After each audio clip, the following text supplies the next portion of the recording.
ارشد جامع بسیار سفر باید تا پخت شود خامه. الرحمن علم القرآن خلق الإنسان وقال النبي صلى الله عليه وسلم من يرد الله به خيرا يفقهه في الدين أو كما قال عليه الصلاة والسلام. সর্বোপরি সমস্ত প্রশংসার একমাত্র মালিক আল্লাহ পাক রব্বুল আলামিন, এর জন্য তার শুকরিয়া আদায় করে পড়ি আলহামদুলিল্লাহ। অতঃপর লক্ষ কোটি দরুদ ও সালাম বর্ষিত হতে থাক মুহাম্মদুর রাসূলুল্লাহ সাল্লাল্লাহু আলাইহি ওয়াসাল্লামের উপর।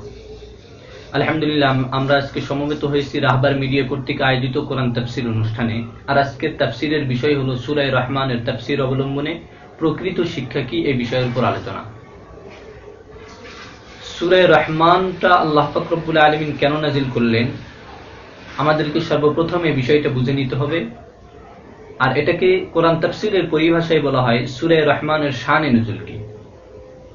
মুহাম্মদ রাসূলুল্লাহ সাল্লাল্লাহু আলাইহি ওয়াসাল্লাম এমন একটা সময়ে দুনিয়াতে এসেছিলেন যেই সময়টি ছিল মূর্খতা এবং বর্বরতার যুগ।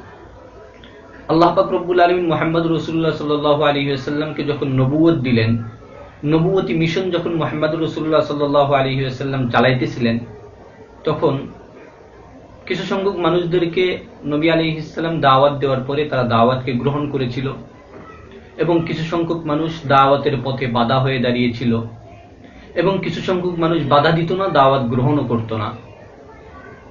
ঠিক এমনই এক বিপদময় মুহূর্তে মুহাম্মদ রাসূলুল্লাহ সাল্লাল্লাহু আলাইহি ওয়াসাল্লাম 40 বছর যাবত যাদের কাছে আল আমিন উপাধি পাইতেছিলেন, এখন সত্য তাদের কাছে পৌঁছে যাওয়ার কারণে তারা এখন মুহাম্মদ রাসূলুল্লাহ সাল্লাল্লাহু আলাইহি ওয়াসাল্লামকে পাগল বলতে থাকে। এটা ভিন্ন ধরনের আলোচনা, ভিন্ন বিষয়ের উপর আলোচনা। আমাদের আলোচ্য বিষয় হলো সূরা রহমানকে কেন নাজিল করলেন, এই বিষয়টা পরিষ্কার করা। মুহাম্মদ রাসূলুল্লাহ সাল্লাল্লাহু আলাইহি ওয়াসাল্লামকে যারা গ্রহণ করেছিল সাহাবায়ে কেরাম মুহাম্মদ রাসূলুল্লাহ সাল্লাল্লাহু আলাইহি ওয়াসাল্লাম যেভাবে ইসলাম তাদের সামনে নিয়ে এসেছিল, মুহাম্মদ রাসূলুল্লাহ সাল্লাল্লাহু আলাইহি ওয়াসাল্লাম সাহাবায়ে কেরামদের সামনে যেভাবে ইসলামকে উপস্থাপন করেছিল, ইসলামের হক আদায় করে তারা ইসলামকে গ্রহণ করেছিল। কিন্তু কাফের ছিল এবং কিছু মুশরিক ছিল, মক্কার মধ্যে যারা মুশরিক ছিল, এই সমস্ত মুশরিকদেরকে একদল মুশরিক ছিল এমন যাদেরকে মুহাম্মদ রাসূলুল্লাহ সাল্লাল্লাহু আলাইহি ওয়াসাল্লাম দাওয়াত দেওয়ার পরে, আল্লাহ পাক রব্বুল আলামিনের এই ইসলাম তাদের সামনে নিয়ে আসার পরে হুজুর পাক সাল্লাল্লাহু আলাইহি ওয়াসাল্লাম তাদেরকে যখন দাওয়াত দিয়েছিল, তারা মুহাম্মদ রাসূলুল্লাহ সাল্লাল্লাহু আলাইহি ওয়াসাল্লামকে নবী হিসেবে মেনে নিয়েছিলেন এবং আল্লাহ পাক রব্বুল আলামিনকে আল্লাহ হিসেবে, তাদের রব হিসেবে, তাদের প্রভু হিসেবে মেনে নিয়েছিল। কিন্তু আল্লাহর সঙ্গে তাদের বানানো দেবদেবীকেও শরীকদার মনে করত। মক্কার মুশরিকেরা মনে করত মুহাম্মদ রাসূলুল্লাহ সাল্লাল্লাহু আলাইহি ওয়াসাল্লামের মালিক অর্থাৎ আল্লাহ, উনি আল্লাহ, কিন্তু আমাদের বানানো দেবদেবীও ওই আল্লাহর সঙ্গে অংশীদারিত্ব রাখে। তাদের পরিচয় ছিল তারা হলো মুশরিক। মুহাম্মদ রাসূলুল্লাহ সাল্লাল্লাহু আলাইহি ওয়াসাল্লামের কাছে যখন খবর পৌঁছলো যে একদল মুশরিক আল্লাহর সাথে তাদের বানানো দেবদেবীকেও পূজা করে, তাদের বানানো দেবদেবীরও ইবাদত করে, তখন মুহাম্মদ রাসূলুল্লাহ সাল্লাল্লাহু আলাইহি ওয়াসাল্লাম পরিষ্কার ঘোষণা দিয়ে দিলেন, মুসলমান একমাত্র আল্লাহ ছাড়া আর কারোর সামনে মাথা নত করতে পারে না। সুতরাং তোমরা যদি খাঁটি মুসলমান হতে চাও তাহলে একমাত্র আল্লাহর সামনেই মাথা নত করতে হবে। যদি আর কারোর সামনে মাথা নত করো তাহলে তোমরা মুসলমান থাকতে পারবে না। এই ঘোষণা দেওয়ার কিছুদিন পরেই আল্লাহ পাক রব্বুল আলামিন কোরআনে কারীমের সূরা ফুরকানের 60 নম্বর আয়াত নাযিল করলেন। আয়াতটা হলো সিজদার আয়াত। আয়াতের অর্থ হলো তোমরা রহমানকে সিজদা করো, অর্থাৎ তোমরা রহমানের সামনে মাথা নত করো।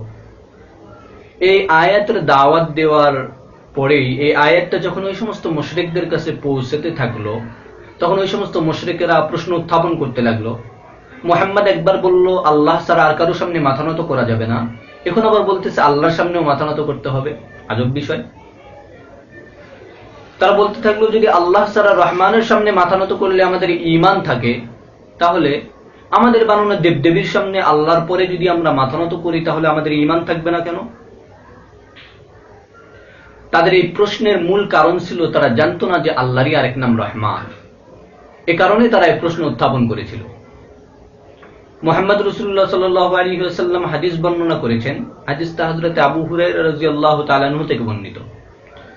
عن أبي هريرة رضي الله تعالى عنه عن النبي صلى الله عليه وسلم قال قال النبي صلى الله عليه وسلم إن لله تعالى 99 اسما من أحصاها دخل الجنة নিশ্চয় আল্লাহ পাক রব্বুল আলামিনের 99টি নাম রয়েছে, যদি কেউ এই নামগুলোকে মুখস্থ করে তাহলে ব্যক্তিটা জান্নাতে প্রবেশ করবে।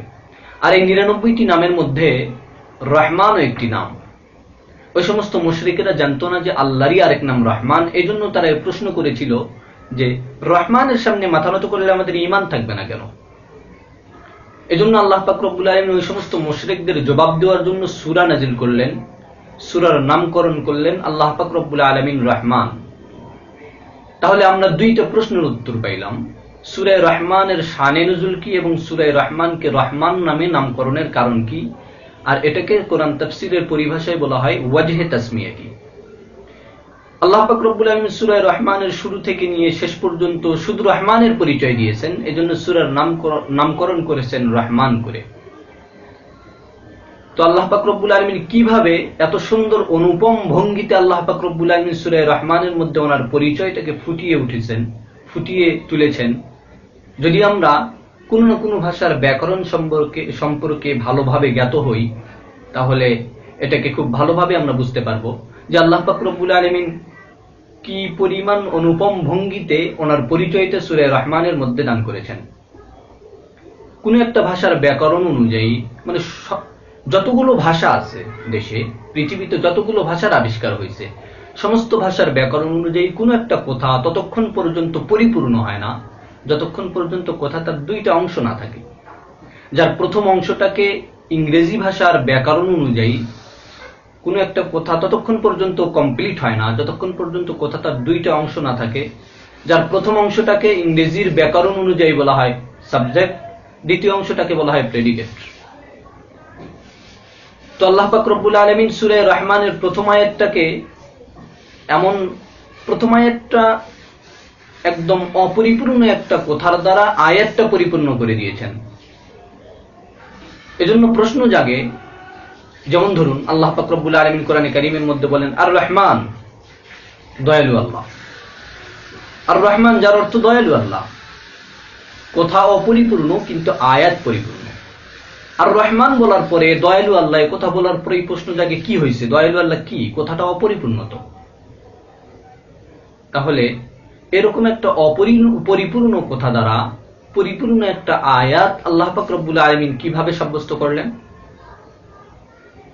এজন্য মুফাসসিরিন কিরামগণের জবাবে লিখেছেন, আল্লাহ পাক রব্বুল আলামিন সূরা রহমানের প্রথম আয়াতটাকে সাবজেক্ট সাব্যস্ত করেছেন এবং দ্বিতীয় আয়াতকে ফার্স্ট প্রেডিকেট, তৃতীয় আয়াতকে সেকেন্ড প্রেডিকেট, চতুর্থ আয়াতকে থার্ড প্রেডিকেট, এভাবে সূরা রহমানের সর্বশেষ আয়াত পর্যন্ত এক একটা আয়াতকে এক একটা প্রেডিকেট সাব্যস্ত করে সবগুলা প্রেডিকেটের একটা মাত্র সাবজেক্ট সাব্যস্ত করেছেন, সেটা হলো আর রহমান। কারণ কি? কারণ হলো রহমান নামের পরিচয় দিতে গিয়ে সূরা নাজিল করা হয়েছে। যেমন ধরুন আল্লাহ পাক রব্বুল আলামিন তার পরিচয় দিয়ে বলতেছেন দয়ালু আল্লাহ, আর রহমান দয়ালু আল্লাহ। দয়ালু আল্লাহকে মানুষকে কোরআন শিক্ষা দিয়েছেন যিনি, তিনি হলেন দয়ালু আল্লাহ। দয়ালু আল্লাহকে মানুষ সৃষ্টি করেছেন যিনি, তিনি হলেন দয়ালু আল্লাহ। এভাবে সূরা রহমানের সর্বশেষ আয়াত পর্যন্ত প্রত্যেকটা আয়াতের মধ্যে আল্লাহ ওনার পরিচয় দিয়ে বলেছেন এই সবগুলোর মালিক হলেন দয়ালু আল্লাহ। ইংরেজি ভাষার ব্যাকরণ অনুযায়ী বলার কারণে যদি বাংলা এবং আরবি ভাষার ব্যাকরণওয়ালাদের বুঝতে অসুবিধা হয়, তাহলে এবার আরবি এবং বাংলা ভাষার ব্যাকরণ অনুযায়ী বলি। বিষয়টা মাদ্রাসার ছাত্রদের জন্য সুবিধা হবে, যারা মাদ্রাসার পড়ার পরে আরবি ভাষার ব্যাকরণ অনুযায়ী ধারণা রাখে, তাদের জন্য বিষয়টা সবচেয়ে বেশি সুবিধা হবে। আল্লাহ পাক রব্বুল আলামিন সূরা রহমানের প্রথম আয়াতটাকে মুবতাদা সাব্যস্ত করেছেন এবং দ্বিতীয় আয়াতকে খবরে আউয়াল, তৃতীয় আয়াতকে খবরে সানি, চতুর্থ আয়াতকে খবরে সালেস, পঞ্চম আয়াতকে খবরে রাবে। এভাবে সূরা রহমানের সর্বশেষ আয়াত পর্যন্ত এক একটা আয়াতকে এক একটা খবর সাব্যস্ত করে সবগুলো খবরের একটা মাত্র মুবতাদা সাব্যস্ত করেছেন, সেটা হলো আর রহমান। আরবি এবং ইংরেজি ভাষার ব্যাকরণ অনুযায়ী বলার কারণে বাংলা ভাষার ব্যাকরণ যারা ভালো জানেন তাদের যদি বুঝতে অসুবিধা হয়, এবার বাংলা ভাষার ব্যাকরণ অনুযায়ী বলি। আল্লাহ পাক রব্বুল আলামিন সূরা রহমানের প্রথম আয়াতটাকে উদ্দেশ্য সাব্যস্ত করেছেন এবং দ্বিতীয় আয়াতকে প্রথম বিধেয়, তৃতীয় আয়াতকে দ্বিতীয় বিধেয়, চতুর্থ আয়াতকে তৃতীয় বিধেয়।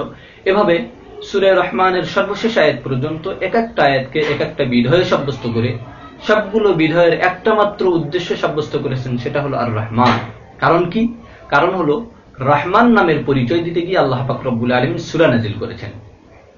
এত সুন্দর অনুপম ভঙ্গিতে আল্লাহ পাক রব্বুল আলামিন কোরআনে কারীমের মধ্যে সূরা রহমানের মধ্যে ওনার পরিচয় তুলে ধরেছেন। কারণ কি? কারণ হলো মক্কার মুশরিকেরা জানতো না যে আল্লাহরই আরেক নাম রহমান, রহমান ভিন্ন কেউ নয়। এই প্রশ্নের জবাব দিতে গিয়ে আল্লাহ পাক রব্বুল আলামিন সূরা নাজিল করেছেন, নাম রেখেছেন সূরা রহমান। কোরআনের প্রত্যেকটা আয়াতের সঙ্গে, আগের আয়াতের সঙ্গে পরের আয়াতের এবং পরের আয়াতের সঙ্গে আগের আয়াতের, আগের সূরার সঙ্গে পরের সূরার, পরের সূরার সঙ্গে আগের সূরার একটা গভীর কানেকশন রয়েছে, গভীর সম্পর্ক রয়েছে, যাকে কোরআন তাফসীরের পরিভাষায় বলা হয় রপ্ত। পারস্পরিক সূরার সম্পর্কটাকে রপ্তে সুয়ার বলা হয়, পারস্পরিক আয়াতের সম্পর্কটাকে রপ্তে আয়াত বলা হয়। এজন্য আমাদেরকে যদি আমরা বুঝে নেই, সর্বপ্রথম আমরা যদি বুঝে নেই সূরা রহমানের এই আয়াতগুলোর রপ্ত পারস্পরিক সম্পর্কটা ঠিক আছে কিনা, তাহলে সূরা রহমানের আয়াতের দিকে আমরা তাকাইতে পারি। আর এই বিষয়ের দ্বারাই আজকে আলোচ্য বিষয় যেটা প্রকৃত শিক্ষা কি, এটা আমাদের জন্য পরিষ্কার হয়ে যাবে। আল্লাহ পাক রব্বুল আলামিন সূরা রহমানের প্রথম আয়াত নাজিল করেছেন আর রহমান, যার অর্থ দয়ালু আল্লাহ। দ্বিতীয় আয়াতের মধ্যে আল্লাহ পাক রব্বুল আলামিন বলেন আল্লামাল কুরআন, আমি মানুষকে কোরআন শিক্ষা দিয়েছি।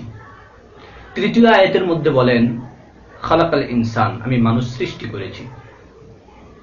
তাহলে আমরা এবার পারস্পরিক আয়াতের সম্পর্কের বিবেচনা যদি এখানে করি, তাহলে আমাদের এখানে একটা বিষয় খুব সহজেই পরিষ্কার হয়ে যাবে।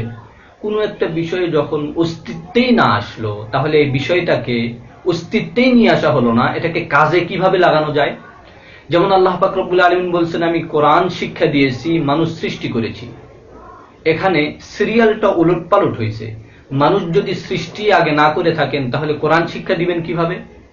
অথচ আল্লাহ পাক রব্বুল আলামিন বলেন আমি কোরআন শিক্ষা দিয়েছি, মানুষ সৃষ্টি করেছি। কোরআন শিক্ষা দেওয়ার কাজটা আগে না মানুষ সৃষ্টি করার কাজটা আগে? নিশ্চয়ই মানুষ সৃষ্টি করার কাজটাই আগে। তারপরও আল্লাহ পাক রব্বুল আলামিন কোরআন শিক্ষা দিয়েছি, মানুষ সৃষ্টি করেছি এভাবে কেন বললেন? মুফাসসিরিনে কেরামগণ বলেন মানুষ আল্লাহ পাক রব্বুল আলামিনের দৃষ্টিতে দুই প্রকার। এক প্রকার মানুষ হলো জন্মগত মানুষ, আর এক প্রকার মানুষ হলো গুণগত মানুষ।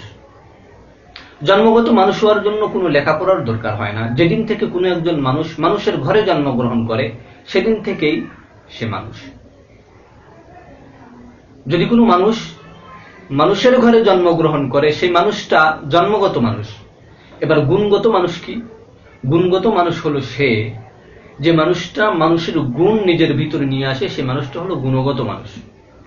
মানুষের গুণ কি? আল্লাহ পাক রব্বুল আলামিন সূরা যারিয়াতের 56 নম্বর আয়াতের মধ্যে বলেন ওমা খালাকতুল জিন্না ওয়াল ইনসা ইল্লা লিয়াবুদুন। মানুষের গুণ হলো মানুষকে আমি আল্লাহ সৃষ্টি করেছি, যে কারণে সেটা হলো মানুষ এবং জিন শুধুমাত্র আমি আল্লাহর ইবাদত করবে, এটা হলো মানুষের গুণ।